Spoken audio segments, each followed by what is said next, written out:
one of the things that I enjoy doing Sunday morning is bringing you new faces with new stories. And sometimes I even let these folks ask me a bunch of questions. We are privileged and lucky to have Mikey this morning. How you doing, Mikey? Doing great. I really appreciate this opportunity. Thank you so much for having me on. Oh man, thank you for all you do in the community. Thank you for being a positive influence. Before I turn it over to you to ask me a bunch of questions, please introduce yourself. What are you doing in this crazy world of real estate? Yeah, so I live in Hawaii and I was always curious about investing. And I was actually parting with my paycheck and I was a bad steward with money. So I got onto the Dave Ramsey plan. That helped me get out of debt. But then that got me more curious. It's like, what else can I do on top of this? Yeah. Then that got me into the fire movement, and I was looking at different ways with the brokerage accounts and the 401ks and the ROTs, and I was doing that. But then, like Dion has says, what is my end goal? And I Mm. didn't really think about that. And then as I was doing that for 4 years, I was realizing, oh, it's gonna take me a long time. It'll work, but it's decades in the making. And the thing that broke me was they said, no, it's not the 4%, it's 3% now that you have to Ugh. adjust. And once I heard that, I was like, I got to find something else. And Mark, the financial firefighter, I attribute a lot because he has helped me and mentored me. And from that point on, he has introduced me to this great community, ORAT. And I just wanted to talk about my life before ORAT and then 2 years after ORAT and how much of a difference it has made for me. I would love to hear it. Again, I believe one rental at a time or ORAT is a special community. I'm obviously a very biased observer. There's no question. But I'd love to hear about your life pre ORAT and post ORAT after a couple years. Let us know what you think. Yeah, pre ORAT, I was just in the W 2 and just living for the weekends. And I thought that was in a way, it was a good way to escape the W 2 life. Yeah. Yeah. But then that got tiring real fast. And I was realizing, okay, what is my circle and who can I look up to and should I confide in? And Yeah. it was always seemed like I was trying to escape. And actually, once I got introduced with Mark and I met everyone in this community, it helped me. Like, you guys have broken my brain so much. The Three Amigos and Anna Kelly, like, those are some of my favorite interviews. And just talking about getting into the trades Yeah. because I had an English degree for my major, and that wasn't the best decision. But you guys talk about things like that, and being in the ORAT, being in school, being in Dion's course and his course calls, his meetings, and Matt's boot camp and his course as well. You guys have given me so much confidence, Mm. and it just helped me get better every day. And I think your nickname is the best because you are the hammer. And Yes. when when I see your DFN, your daily financial news, and you're doing it every day, even on trips, not vacations, you're doing Yeah. that every day.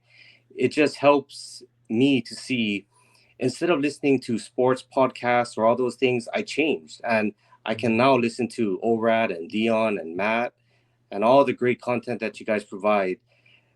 So I just so thankful because I Yeah. can see the confidence and just helping me speak and being able to hop on with Jack's Business Talk or Mark Financial Firefighter or even old guy REI Frank, Mm. being in this community and what you have given me, just the foundational basics, it has been fundamental for me learning and growing because I just love that basis, just having Yeah. that. I love everything, and that's so good to hear. Because again, you do 4 videos a day for 6 years or whatever that is. So it's nice to hear that it's working, right? And you're absolutely right. My nickname is perfect, the Hammer. I just keep swinging. I just keep showing up. So that's special. But I think if I could model everybody after you, Mikey, I'd be so happy because again, there's lots of people that consume content, but there's not a lot of people that take the action, right? And go the next step and grow the network and do these things. So Realize that you have something special. You have done a lot of these things for yourself. We may have been the door, but you opened it and you walked through. So give yourself a pat on the back as well. Thank you. Yeah, this Yeah. this has been incredible, and it's funny because Dion, he talks about the end goal a lot, and when I watch your previous videos and you guys repeat the same messages over and over, I love that, because when you guys always talk about the 5 years of suck, it didn't click with me in the beginning, but now 2 years in, it dawns on me, and I'm like, oh, Yeah. that's so right, and I so understand. It's just gotta hold tight, just stick through it, and just being slow and steady, like Matt always talks Yep. about. It's so Yep. powerful. Love it. Love it. I love this story, but you got a bunch of questions for me, so I'd be remiss if we didn't jump in. What do you got? I do. So, you know, the Three Amigos, you Hmm. all have leadership roles in your W-2. And I Hmm. just was curious, what advice would you give for someone maybe with a type B personality, someone who doesn't really have that leadership experience in their W-2? Because I think that was a good way to be able to get into real estate. You kind of have an upper edge on it. Uh, I guess a little bit. You're absolutely right. Dion, Matt, and I all held leadership or even senior leadership positions before we left. I would tell you though, um, much of my career in Matt's for sure, and even Dion's, most of our work was done as just employees, right? The 5 years of suck we talk about, I was just an employee. I was just a sales guy or a pre-sales guy running around the country. And that's where the magic happens. I talked about, I think I have it here, Brad Lee this morning on the Daily Financial News. He said, the greatest prison has no bars. It is just a paycheck, a routine, and weekends off, kind of to your earlier point of partying for the weekends. And I think Bradley kind of has it right. But what I want people to realize, and what I realized, and I'm sure Matt and Dion realized, is all right, this is a season of life. I'm going to bust my ass during the day, make as much money as possible, but change how I'm living. I'm going to try to stack as much dry powder, aka disposable income, so that I can buy the next asset. I want people to realize being an individual contributor is one of the greatest freedoms, because you just show up, you do your job, you save, you live below your means, you save money, you buy assets. I would tell you being a leader, and heaven forbid a senior leader, is remarkably more stressful, remarkably more time consuming, and it just overtakes so much. I mean, if I had to do it again, I would have stayed an individual contributor. I only climbed the ladder because I thought that was the right answer. I would much rather be an individual contributor. So I show up at 8, I leave at 6, and then I go do my real estate thing. I would tell you being a leader is actually a detriment for the most part. Oh, interesting. Okay. During the growth stage, when you were having conversations with your A team, Mm. could you talk about a hard conversation you had and how you balance that while maintaining a good working relationship with your A team? Yeah. So I still do it today, right? I am very clear on expectations. If any expectations are unclear, I always assume that's my fault. I never put it on someone else. If I am not clear on what I expect from you, then that's my fault, not yours. So I am very clear with my A team today as I was in the beginning. That is definitely a trait I got from running sales teams, right? I'm the guy giving the orders. I'm the guy with the expectations. I'm going to hold everybody to those expectations. But if something deviates and I wasn't aware of it, no harm, no foul, no problem. We'll clean that up in communications next time. So I always manage to expectations. Now again, one of the I actually introduced him, Brad. You were at the event last time, right? In Vegas, or no? Unfortunately, broke my collarbone and fractured Oh, two that's ribs right. three No, days before flight. I wish I I could. yeah. So I introduced Brad. Brad owns the company that manages Olivia and I's units, and he's made a world of difference. He and I are family friends. We go on family trips together, but he and I have hard conversations all the time. right? He gives me a bid for something, and something breaks 6 months later, or his team doesn't do up to expectations. It's I am paying for a level of service, and he knows anytime I go below that level of service, he's going to hear from me. And he even goes farther than that, right? I have introduced plenty of people to his company, and if they don't perform, I still call them out. I go, Brad, come on. I brought you so and so. What the hell's going on? So what's really interesting about this business is hard conversations are just, they're respected. They're supposed to happen. It's definitely in the first 5 years, right? It's hard. So yeah, I would tell you also, let's not forget about my first 5 years. I fired 5 property managers in the first 3 years. Right. And again, I don't proclaim you to be any good at this. I just kept looking and looking and looking, and some people stole from me, and some people lied to me, and some people did give me the level of service, and it's like, sorry, we're done. On to the next one. Yeah, it's at the end of the day, it's your money and it's your expectations. So manage to that. Yeah, that reminds me. I got to read that book, the Jocko Willink book, the Extreme Ownership, because Oh, definitely. Jocko Willink. It's one of my top 3 favorite books. and you had talked that when you left the W-2 and it was like your 12th year investing, you had to pull over the side of the road. Could you kind of talk about those heart-to-hearts that you had with Olivia or yourself, and Oh, yeah. what advice you would give to maybe those just starting out? So just starting out. So first thing I would tell you is get your significant other on board before you start, before you deploy capital. But the best thing that Olivia and I did, and I want to say this was kind of at year 4 or 5, it might have been 6, somewhere early, is we started having what we called Friday date night, where we would go to sushi. It was our one, because again, we're saving money. So we went out one time as a family with our daughter to sushi, but we only talked about real estate. Because you got to remember, we were very busy professionals. My job was to find deals and secure capital. Olivia's job was to run the books and manage the existing portfolio. And you got to remember, I was all over the world almost every week. So I would get with her Friday or Saturday, depending on which days it made sense for sushi. Usually we tried Friday. And I would tell her the deals I'm looking at, the offers we've made, the counter offers we've got. And then she would tell me about the money we spent, the evictions we started, all of that. So we purposefully talked real estate for probably 90 minutes a week, just us. And I would tell you to do that. And, again, make it a date night, talk to your accountant, see if you can write it off. And, yeah, the fact that we had division of labor, and then we could come together and be on the same page. It was very beneficial.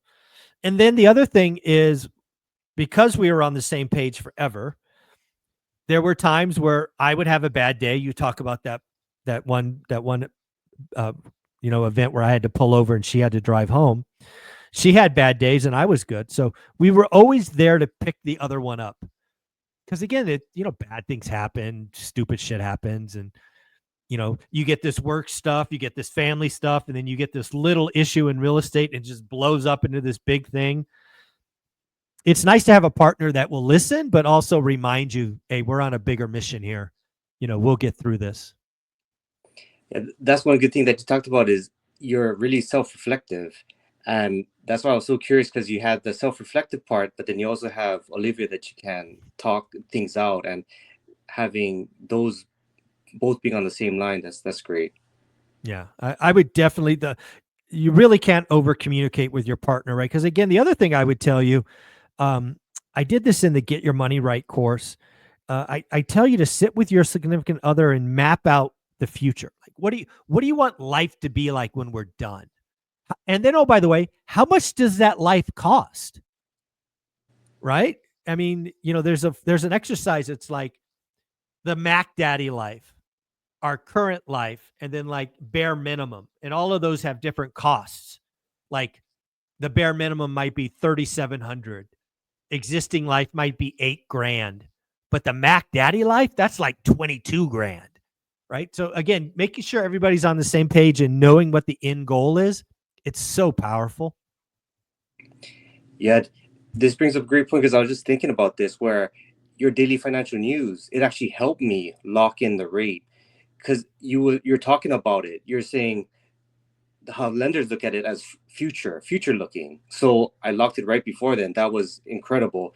Then even on Matt's boot camp, I was just asking a question and I apologized for asking the question. And he stopped me. He stopped the whole boot camp and he said, never apologize. And Yes. from that point, I didn't apologize again. And that gave me so much confidence. And just seeing Dion, he's doing his live streams. He has a Yeah. gift of, and just being able to talk with him, going back and forth, and he's helped me so much. Just understanding how to be a better communicator, that has been instrumental in, Yeah. you know. But Dion has a way of just making you think.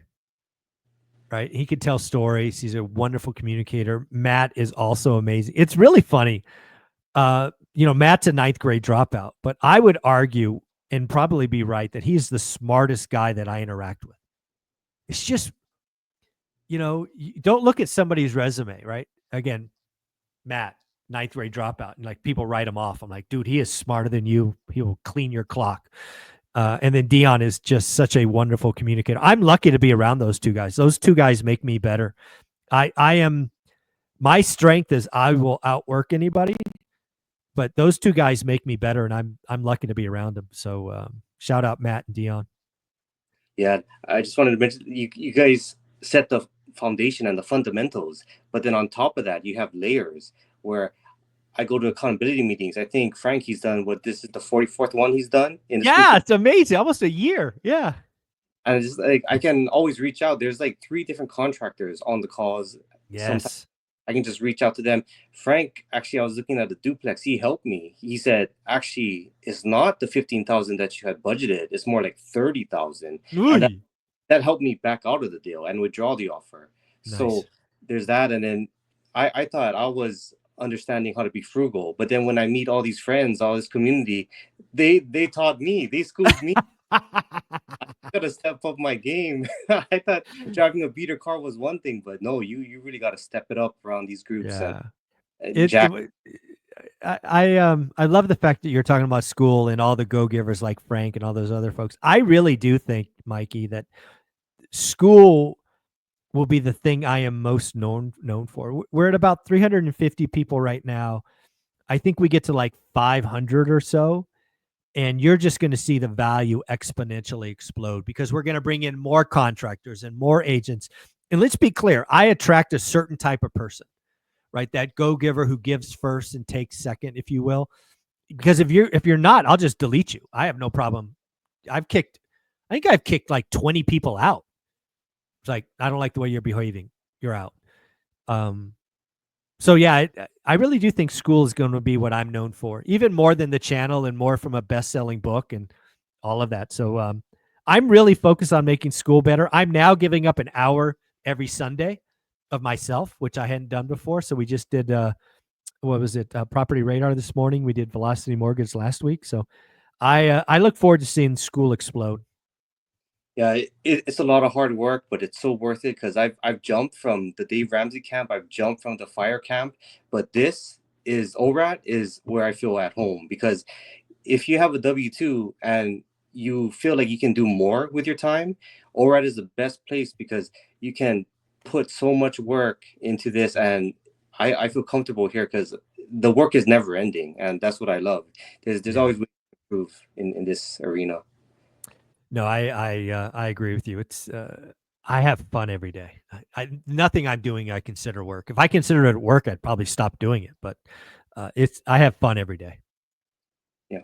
If there's one request I could make, when I've been in the accountability groups, people Hmm. have loved the portfolio reviews, the one that Oh, you did with Beth, and also hmm. the one you did with Dion. It was the Three Amigos and Dion. Yeah.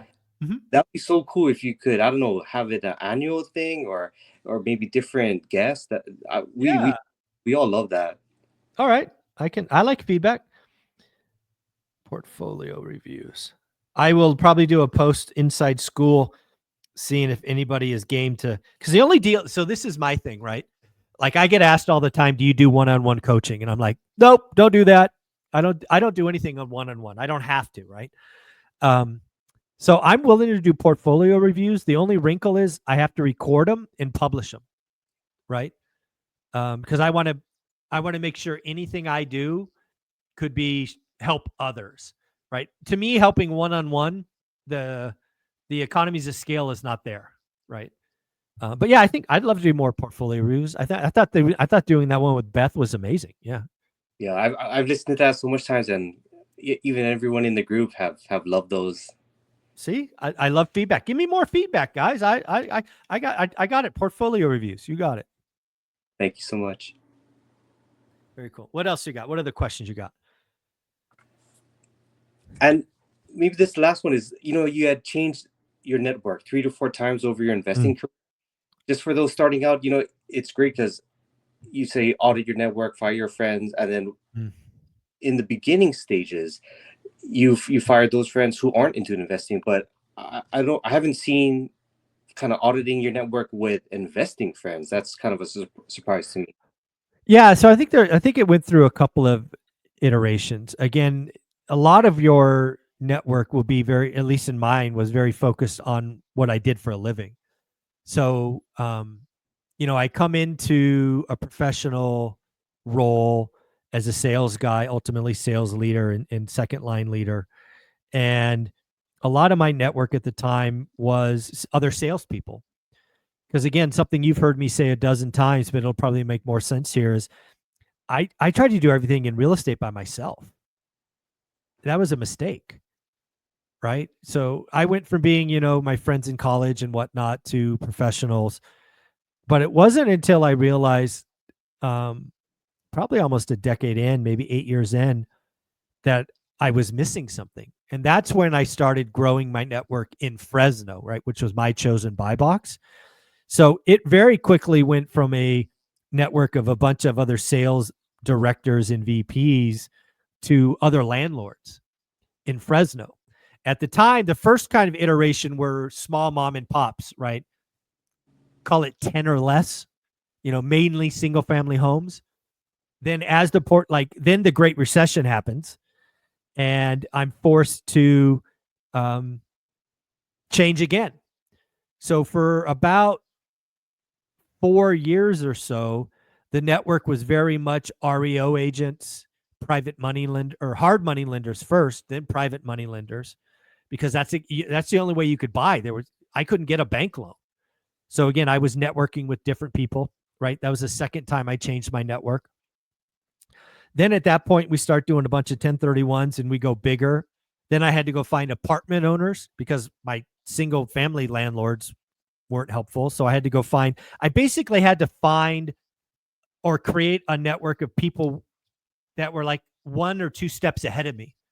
And I couldn't let the folks that weren't growing kind of pull us back because it just, and it's not like the people I left were, I was upset with them. It's just, I was at a different point in my journey and I need to, I always think you have to find somebody one step ahead, somebody where you're at, and then somebody behind so you can pull up. So that's how I've always thought about it. And now, since I've been retired, I changed my network again to a bunch of other retired people like Dion and Matt and the like. So it's funny how it changes. Yeah, it's so fascinating watching the Three Amigos because your talks are so influential for me. That's nice. Yeah, it's great to hear. And again, it's really funny. We didn't know each other um, before all of this, right? Matt reached out to me cold. I think Dion talked about my book on Bigger Pockets and actually mispronounced my name the first time before we got to know each other. And now Dion's like, Dion is such a good dude. He actually narrated both my books on Audible. I'm like, I didn't pay him for that. I didn't ask him to do that. He volunteered And what people don't know behind the scenes is Dion struggled with the technology, right? Audible is a rather rigid platform, obviously, right? They got a bunch of books out there. They want them to all be a certain quality, but he got through it. And I will be forever thankful that he did that, because yeah, it's just, it's nice to know there are other people out there just wanting to help. So it's pretty cool. Yeah, on that third book that you're talking about with Frank, you're saying, I remember listening to a previous video that you said you had 40 interviews almost drafted, lined up, but then now it sounds like you're kind of switching it up and kind of going Yeah. into maybe another edition on the original One Rental at a Time classic. Yeah, I'm always yeah, I'm always at it's funny, you write one book and it becomes a bestseller. People always ask when the next book's coming out. So I get asked this all the time. And I am not a very good writer. Right? Like, writing is like work for me. Like, I go write for an hour or 90 minutes. It feels like I ran 10 miles. I don't spell well. The words get messed up in my head. It has to be like, I have to like really focus to make it come out. So I'm not good at it. I wish I was. But I really do think, it's only May 4th, right? May the 4th be with you, right? Star Wars reference, shout out. But I reserve the right to change my opinion. But in 2026, my goal, my hard thing, I always want to do one hard thing a year, might be to write a second, like a one rental at a time, the next journey or whatever it is, kind of taking me from retirement to where we are now. Because I think building one rental at a time, the community, the movement, there's a lot there. And some, like, why did I write the first book one rental at a time? I didn't write it to be a book. I didn't write it to be a bestseller. I didn't think it would have a chance in hell of being a bestseller. But I wrote it so I could appreciate the journey. So I've been doing this since February 5th, I think, of 2018.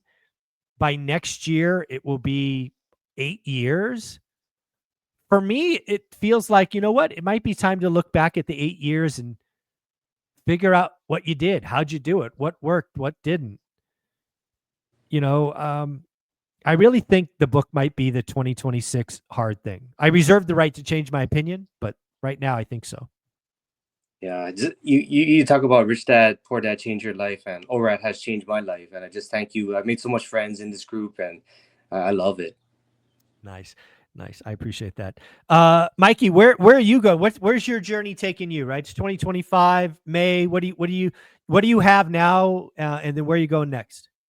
Yeah, I have 3 single family homes in Pittsburgh. I'm planning to fly there in September. Check it out, and just slow and steady, like Matt talks about. Just try to do one step at a time, one rental at a Yeah. time, and I'm not trying to rush anything. I'll just continue to do the daily work, check the MLS every day, and just wait until something pops. Then once that happens, I'll be ready. Yeah, I'm telling you, 2025 is the year of the investor. Like, what I'm telling you, like I tell Adrian, Omar, Jason, I'll tell you, the rest of the audience. If you're doing the work today, and your buying criteria is, I don't know, I'll make a percentage, 8% yield, 10%, whatever it is. I want you to make it even better. 2025's got to be the deal of the decade. I want number 4 for you to be the best deal ever. Now, that could be cheaper price, certainly, but it might be price and terms. That's why last week's conversation in school I thought was so important. I think the 50-40-10, that mindset is so important. I think seller carry is going to be an answer for a lot of sellers who want out. And, sometimes you overpay a little bit, but you get amazing terms. I talked about it on the Daily Financial News today. Somebody in our community bought a 6-unit building, 50% down for the first, 35% seller second, 15% down. The magic of the deal was the 35% second was at 0%. That's the mindset I want people to have. That's the deal of the decade. And if you already are disciplined, you already have a buy box, just push it. Get more creative. get more disrespectful. The money's in the follow-up. And I just want you to enjoy the year. It should be fun. Thanks so much. I really appreciate your time. Absolutely. Mikey, how can people follow you? Did you just reach out to you in school? What's going on? Yeah, schools are great. Just reach out to me there, and I'll happy to respond to anything or help in any way. But I'm very new, so just keep that in mind. That's all right, Mikey. Remember, again, somebody ahead of you, somebody where you're at, somebody below. In no time, you'll be helping all kinds of people. Check him out. Say hi to, you know what? If you are in school, say hi to Mikey. Let him know he did a great job. Thanks, buddy. Thanks, Super.